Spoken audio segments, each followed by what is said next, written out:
곧 이것을 우리에게 이루게 하시고 보증으로 성령을 우리에게 주신 이는 하나님이시니라.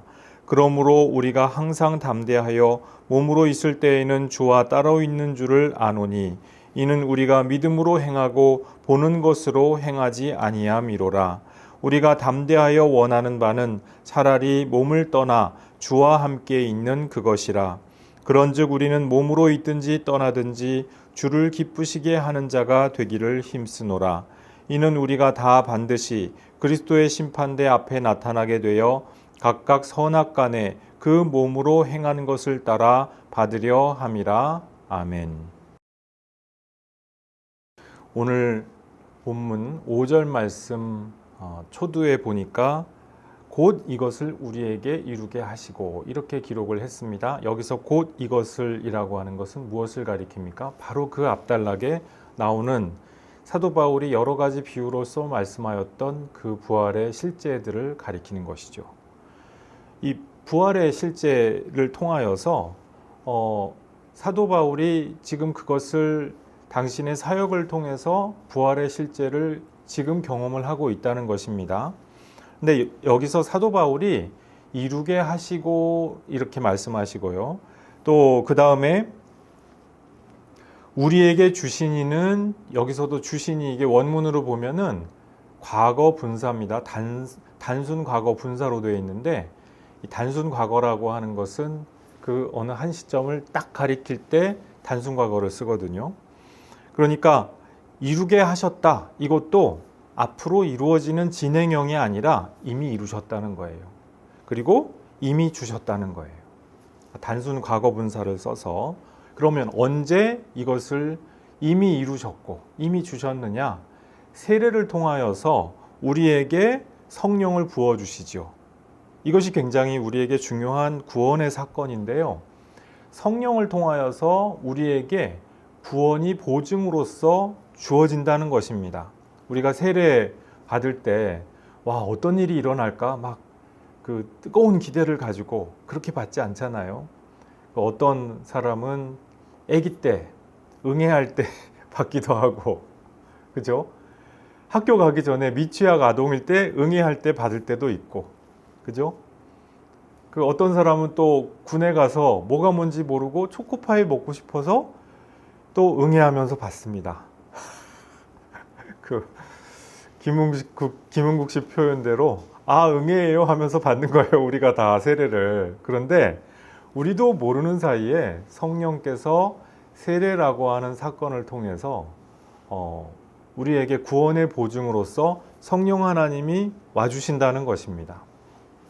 우리가 예수 믿는 사람으로서 성령 하나님을 내 삶 가운데에서 내 삶의 중심에 받아들이게 되면은 우리도 모르는 사이에 우리 삶의 변화가 나타난다고 하는 것이죠.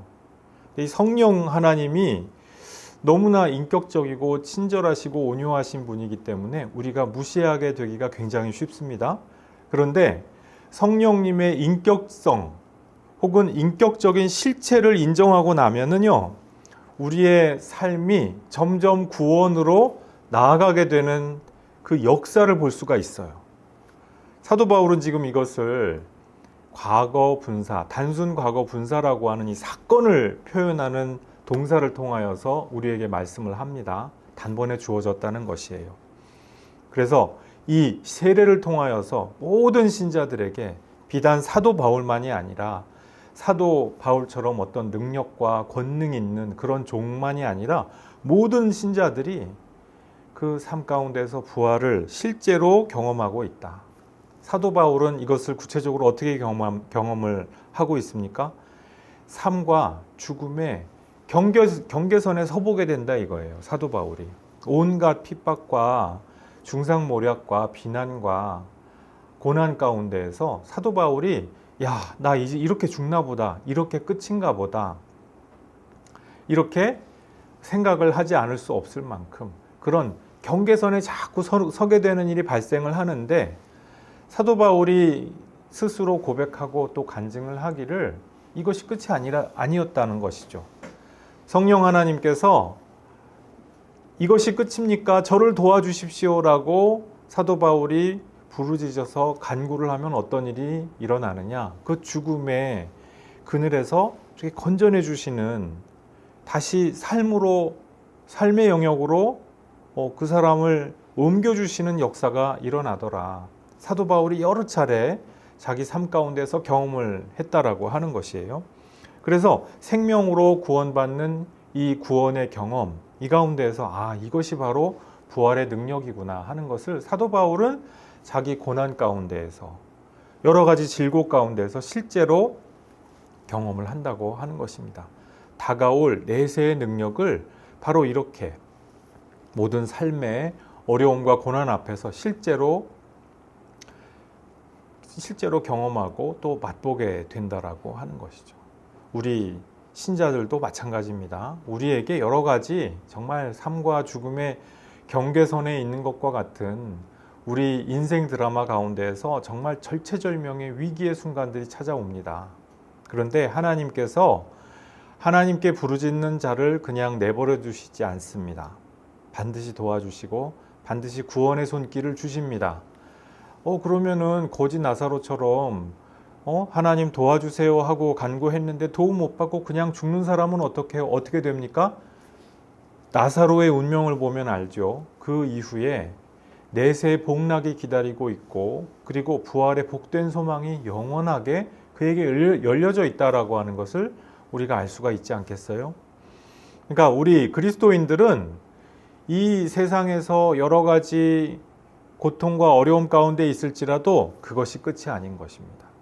거기서 구원받는 경험을 통해서 부활의 그 예표를 미리 매번 받는 것이죠.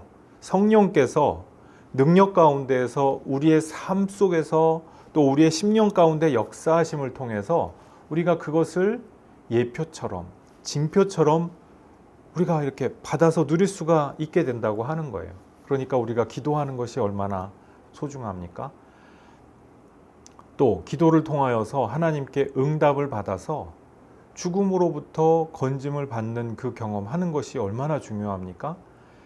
물론 우리가 이렇게 기도 응답할 때 어떤 현상에 막 너무 우리가 매몰되고 또 거기에 우리의 그 생각이 온전히 다 이렇게 함몰돼 가지고 이것을 통하여서 부활의 예표를 보는 것이 아니라 기적 자체를 주목하게 되면 이것이 문제죠. 이거는 굉장히 위험한 영적인 징후라고 할 수가 있습니다. 주여 주여 하면서 여러 가지 기적도 행하고 귀신도 쫓아보고 신기한 일을 행했는데 정작 하나님께는 기억된 바 되지 못하는 그런 불행한 케이스가 될 수가 있는 것이죠. 그런데 사도 바울은 지금 이 부활에 살아있는 예고편을 이미 체험을 하고 있다. 이것을 지금 이미 이루셨다라고 하는 이 단순 과거 분사를 통하여서 여러 차례 강조하고 또 분명하게 보여주기를 원하고 있습니다. 자, 5절 말씀에 보니까요, 사도 바울이 이렇게 성령으로 말미암아 여러 가지 부활의 역사가 일어났기 때문에 그래서 어떻게 되느냐? 6절 말씀에 보니까 그러므로 믿음의 담력을 얻는다 했습니다. 성령께서 우리 안에 거하시고 내가 성령의 능력 안에 있는 교회이기 때문에, 교회 공동체의 일원이기 때문에 내가 용기를 내고 담대하게 또 신뢰할 수가 있다. 그 말씀이죠. 그런데 우리 6절 말씀에 보니까요, 6절 말씀에 뭐라고 기록되어 있습니까? 그러므로 우리가 항상 담대하여 몸으로 있을 때에는 주와 따로 있는 줄을 아노니. 이게 굉장히 역설적이죠. 앞에서는 항상 담대한다고 했는데, 그런데 그 뒤에 후반절에는 뭐라고 되어 있느냐? 우리가 주님과 지금 따로 있다는 거예요. 이게 무슨 뜻입니까? 내가 지금 이 세상에서 있을 때 나는 지금 죽을 몸을 갖고 있는 사람에 지나지 않는다라고 하는 것을 인식한다고 하는 것이죠. 내가 주님과 지금 온전히 같이 있어서 부활하신 주님을 계신 그대로 뵙고 하나님 아버지를 하나님 보좌에서 뵙는 지금 그 상태냐? 그것이 아니라는 거예요. 내가 지금 죽을 몸 가운데 있기 때문에 내 육신이 날마다 쇠약함을 경험하고요. 여러 가지 질고를 경험하고 고난을 경험합니다. 그리고 여러 가지 사건 사고를 경험하면서 내 연약함을 절감을 하게 되죠. 그것이 이상한 일이 아니라는 거예요. 그것이 내가 믿음의 길을 걸어가는데 그 잘못 길을 들어섰다든지 그런 것이 아니다라고 하는 것입니다. 그래서 거기서 다시 용기를 얻는 거예요. 굉장히 역설적인데 지금 내가 육신의 연약함으로 말미암아 고난을 받고 있는데 그것으로 말미암아 실망하기는커녕 그렇지. 내가 지금 이 땅에 있기 때문에 이렇게 어려움을 겪는 것은 놀랄 일이 아니지. 그것 때문에 낙심하지 않고 좌절하지 않고 실망치 않는다는 거예요. 그래서 지금 담대한다. 내가 항상 담대할 수가 있다. 신뢰한다. 그렇게 선언을 할 수가 있는 것이죠. 내가 지금 이 땅에서 모든 어려움을 겪는데 이것이 내가 이 땅에서 아직 몸으로 있기 때문에 겪는 일이라고 하는 것을 아는 것이 굉장히 중요합니다. 우리가 주님을 믿으면서 오중 복음과 삼박자 축복 해가지고 삼박자 모든 박자가 탁 자꾸 다 이렇게 탁 들이맞아가지고 영육간에 다 복을 받고 모든 시간에 다 형통하고 자녀들은 공부 잘해가지고 좋은 학교 가고 나는 뭐 하면은 세상에서 잘 되기만 하고 믿음이 그런 것입니까? 아닐 수 있다는 거예요. 그렇게 믿는 믿음도 일리가 있습니다. 그런데 그게 다가 아니죠. 성경은 그게 다가 아니라고 분명히 말씀을 해요.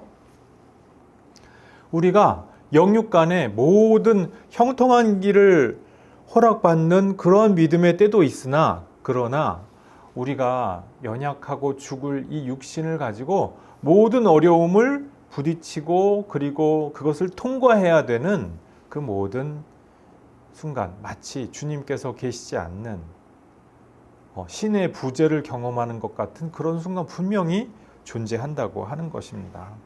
그래서 이럴 때 사도 바울은 지금 말씀해요. 이런 것을 알면서 담대할 수 있다라는 거예요. 사도 바울 같은 분들조차 믿음으로 낙심하고 좌절하는 순간이 왜 없었겠어요? 그러나 사도 바울은 내가 그런 한계 가운데 있다는 것을 알았다는 것이죠. 우리가 믿음의 뭐랄까요? 요새 유행하는 표현으로 하면은 조금 표현이 어떨지 모르겠습니다만 왜 우리 국뽕을 만든다 이런 얘기 하잖아요. 믿음의 뽕, 신앙뽕이 확 차올라 있다고 해봅시다. 그러면은 글자 그대로 이게 약간 살짝 약을 맞은 것 같은 묘한 상태가 돼가지고 모든 걸 다 할 수 있을 것만 같아요. 예. 그런 상태가 있어요. 그런 상태를 아직 경험을 못 해보신 분들은 해보시는 것이 좋습니다. 그런데 그럼 해보고 나면은 모든 것이 그럼 다 해결이 되느냐? 그렇지는 않아요. 심지어 사도 바울도 그렇게 말씀을 하셔요.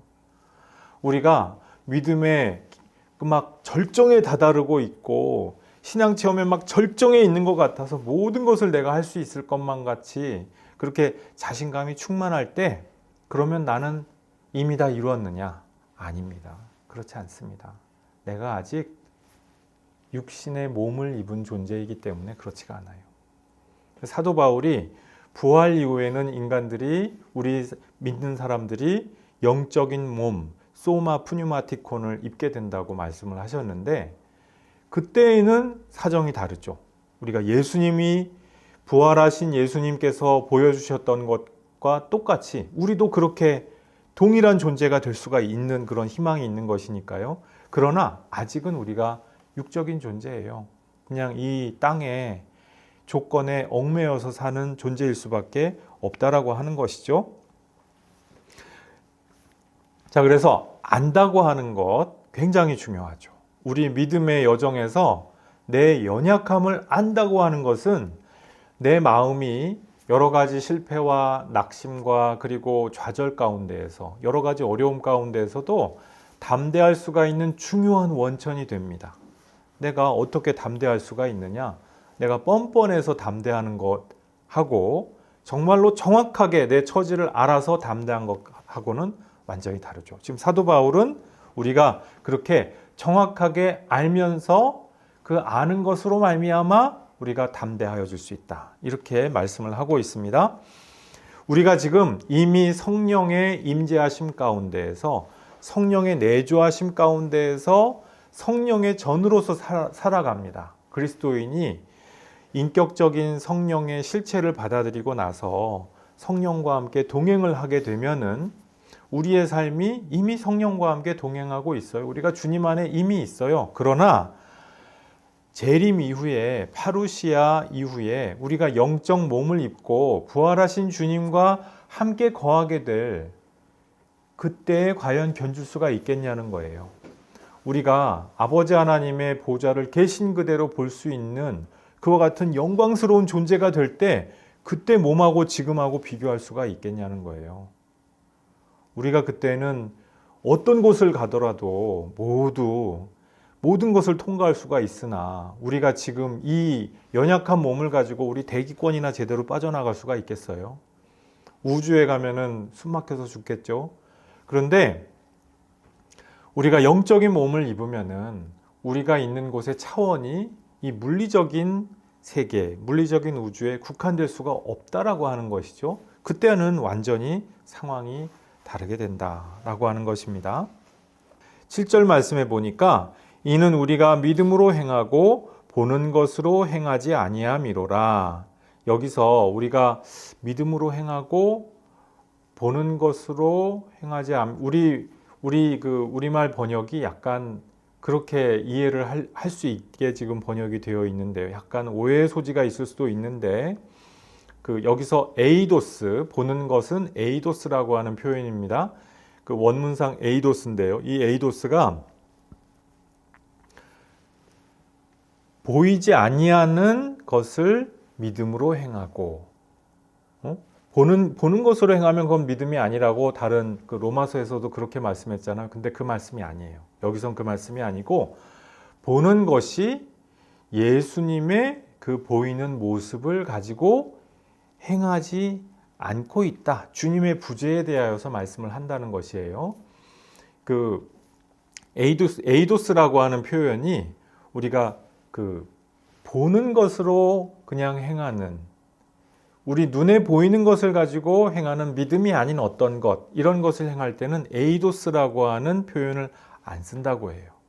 보는 것으로 행하지 않는다고 하는 것이 우리가 그냥 주님을 계신 그대로 뵙고 맨날 그것을 보면서 우리가 지금 살고 있지 않지 않느냐, 몸으로 우리가 지금 떠나 있다.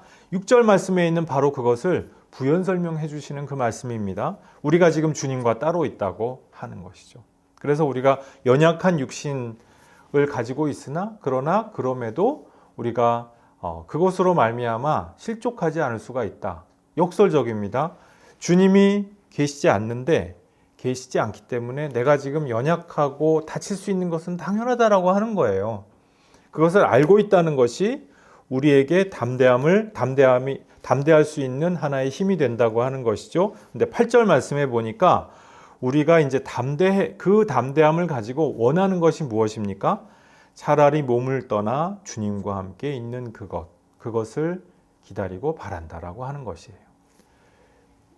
부활하신 주님을 계신 그대로 우리가 뵙게 될 수가 있는 바로 그 부활의 장래, 부활의 소망에 대하여서 구체적으로 소망하는 바로 그 담대한 소망을 말씀하는 것이죠. 이 말씀을 우리가 좀 오해를 하면은 그렇게 이해를 할 수가 있어요. 믿는 사람이 죽었다며? 새벽 기도 갔다가 죽었대? 혹은 무슨 사고로 죽었대? 믿는 사람이 그랬대? 그 사람들은 차라리 죽는 걸 원한다며? 차라리 몸을 떠나서 주님께로 갔으니 다행이지 예수님을 예수님 믿는 것, 우리 믿음을 이렇게 조롱하고 또 저주하고 그런 세상의 일각의 목소리를 들어보면은 이런 얘기들을 하는 경우가 있습니다. 오늘 8절 말씀이 그런 것처럼 언뜻 보이는데 그 말씀이 아니에요. 그게 그 뜻이 아니에요. 우리가 부활하신 주님을 계신 그대로 뵙게 될 그 소망에 관하여서 내가 담대하게 소망하는 바로 그것을 지금 사도 바울은 8절 말씀에서 원합니다. 그러니까 내가 이 부활과 재림의 장래를 위하여서 내가 지금 준비를 해서 예비되어서 그 절정에 주님을 뵙겠다라고 하는 그 열망에 대한 것이 바로 8절의 말씀이죠. 에이, 이 세상 살기 고통스럽고 귀찮으니까 죽어야지 뭐. 내가 그냥 죽으면은 주님 앞에 일찍 하겠지 뭐. 그 소리가 아닙니다. 그게 아니고 내가 부활의 열망을 가지고 내 삶이 점점 성숙과 성장으로 나아가겠다. 결국에는 완성에 이르겠다라고 하는 그 열망인 것이죠. 그래서 9절과 10절 말씀해 보니까 우리가 몸으로 있든지 떠나 있든지 이게 무슨 말입니까? 살든지 죽든지 살든지 죽든지 주를 기쁘시게 하는 자가 되기를 힘쓰겠다. 그렇게 말씀을 하고 있죠. 내가 이 삶을 살아가면서 누구를 기쁘시게 하느냐, 누구를 기쁘게 하는 삶을 사느냐 하는 것이 굉장히 중요한데 우리가 대부분의 시간에 사람을 기쁘게 하고 나 스스로를 기쁘게 합니다. 그렇게 하면서 살아가게 되죠. 내 욕망에 아첨하면서 살아가게 되죠. 내 욕망을 위하여서 하면은 안 되는 행동을 할 때도 있고 또 이것은 아닌데 라고 하면서도 내 스스로를 속이고 그 모든 죄책감을 은폐하면서 내 마음대로 행할 때도 있습니다. 나를 기쁘게 하면서 사는 삶이죠. 내가 내 안으로 점점 칩거해 들어가는 삶이라고도 그렇게 말씀을 드릴 수가 있습니다. 사람들하고 관계할 때도 마찬가지죠. 뭐 나만 좋으면 됐지 뭐. 저희 부부가 어제 이제 추수감사절 준비를 하느라고 이제 마트에 가서 좀 충격적인 장면을 봤어요. 저는 이제 그때 그 과일을 이제 이렇게 아내가 골라준 그 과일을 이제 카트에 담고 정리를 하고 있었는데 그 사이에 이제 일이 벌어졌던 거예요.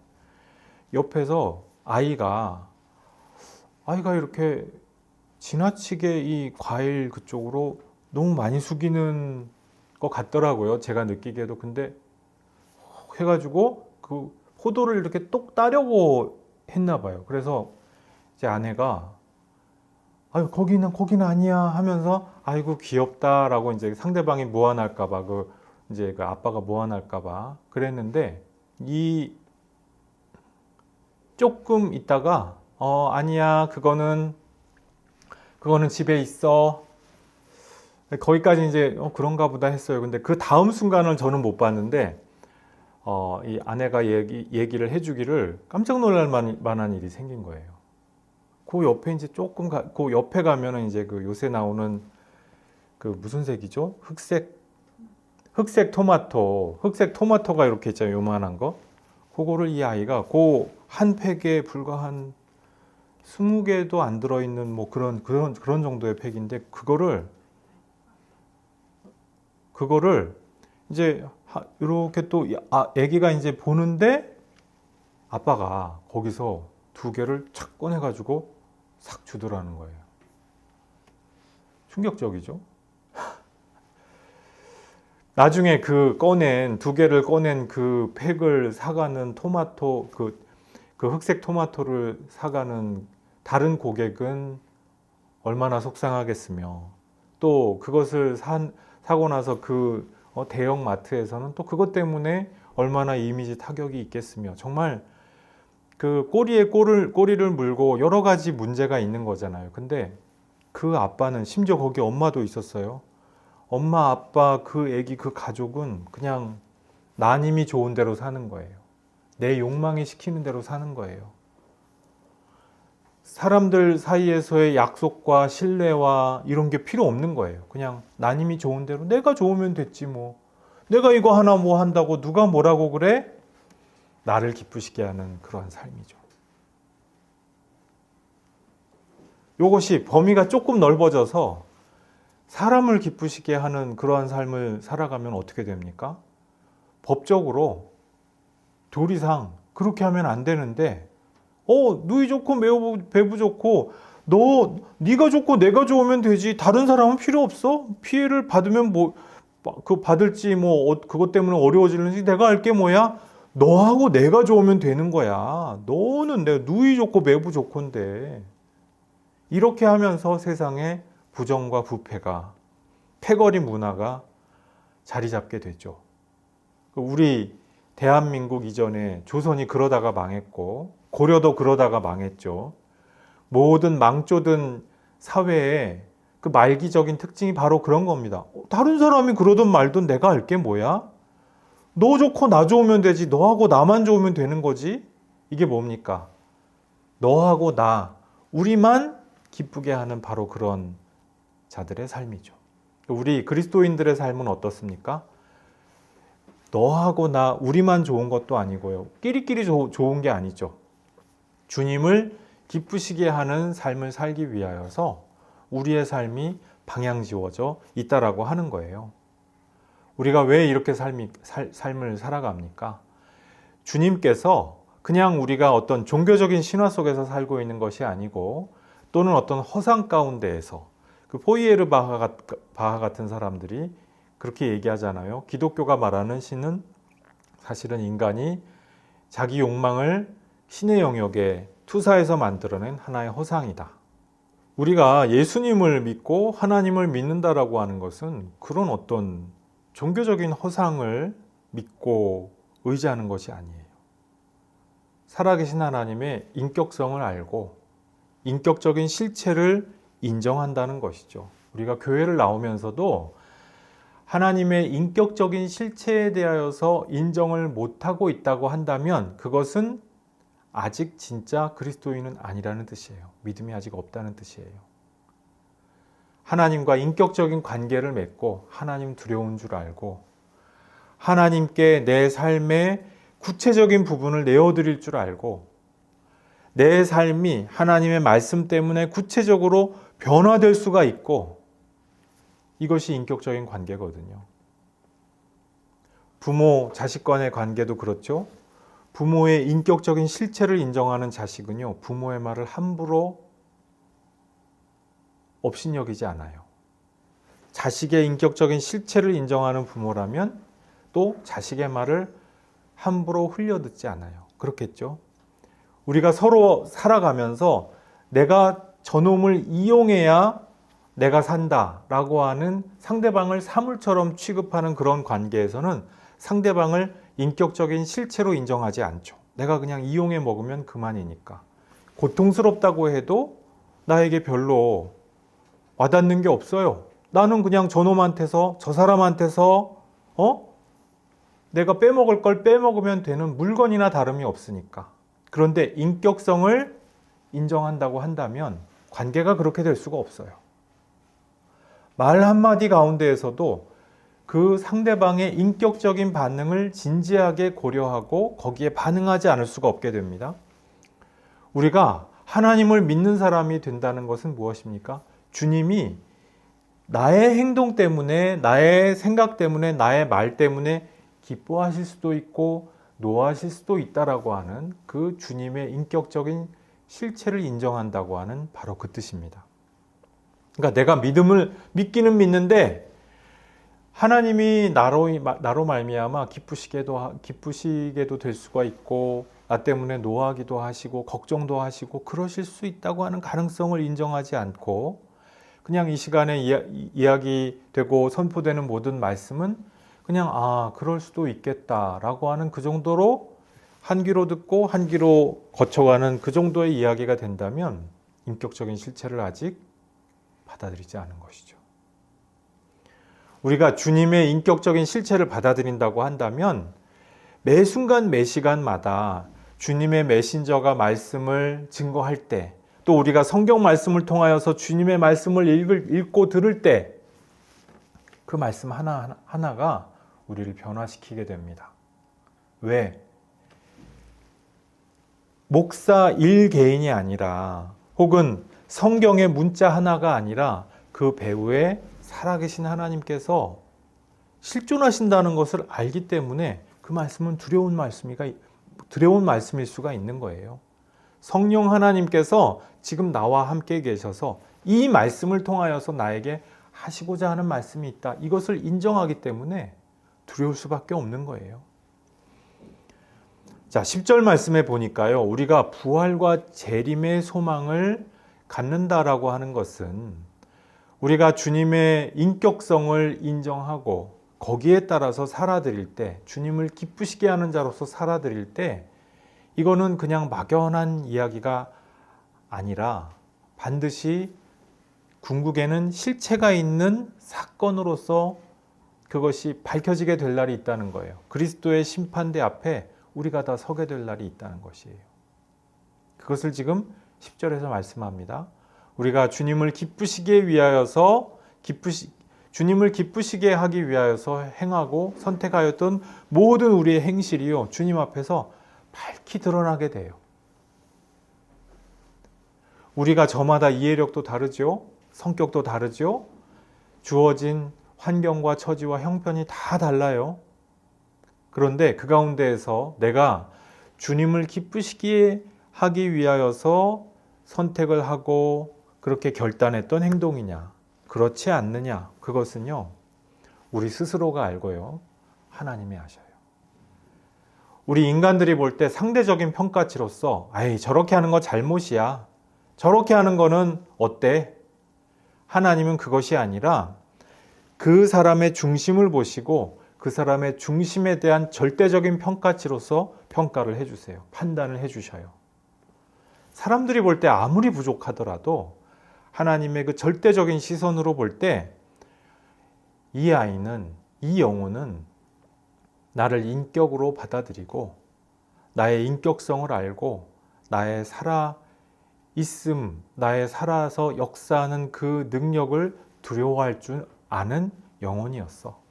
이때 이 행동도, 이때 이 결단도 하나님을 두려워서 하는 행동이야. 불꽃과 같은 눈으로 모든 것을 보시고 선악간에 판단하실 거라는 거예요. 우리가 모두가 다 그리스도의 심판대 앞에 나타나게 될 날이 있습니다.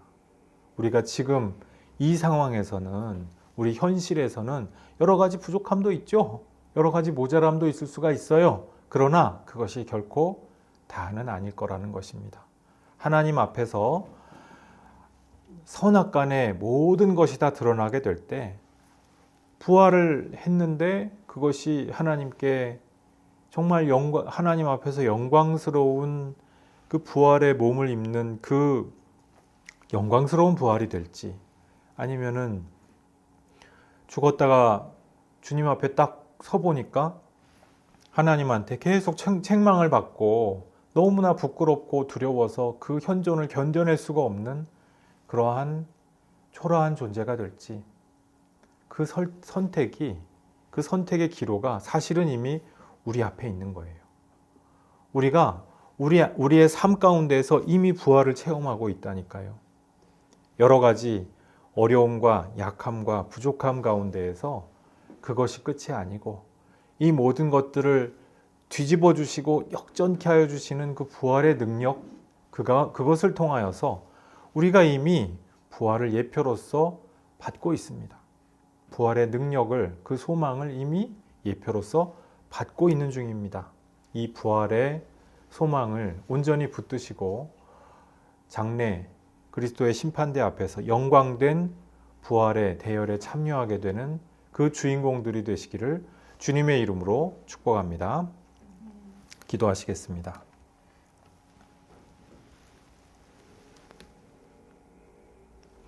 아버지 하나님, 우리가 이 세상에서 우리 연약한 육신 가운데 있음으로 말미암아 여러 가지 실망스럽고 낙심되고 좌절하게 되는 일들이 있습니다.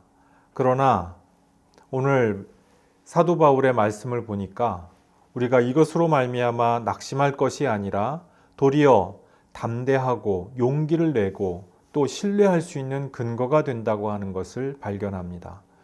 그리스도 안에서 우리가 성령의 능력 안에서 주님과 함께 동행하고 있기 때문에 모든 그 연약함 가운데에서도 부활의 그 서광이 우리 앞에 비춰지고 있는 것을 믿습니다.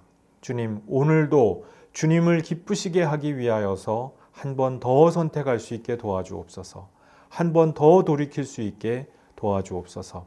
한 번 더 주님을 위하여서 결단할 수 있도록 도와주시고 함께하여 주옵소서.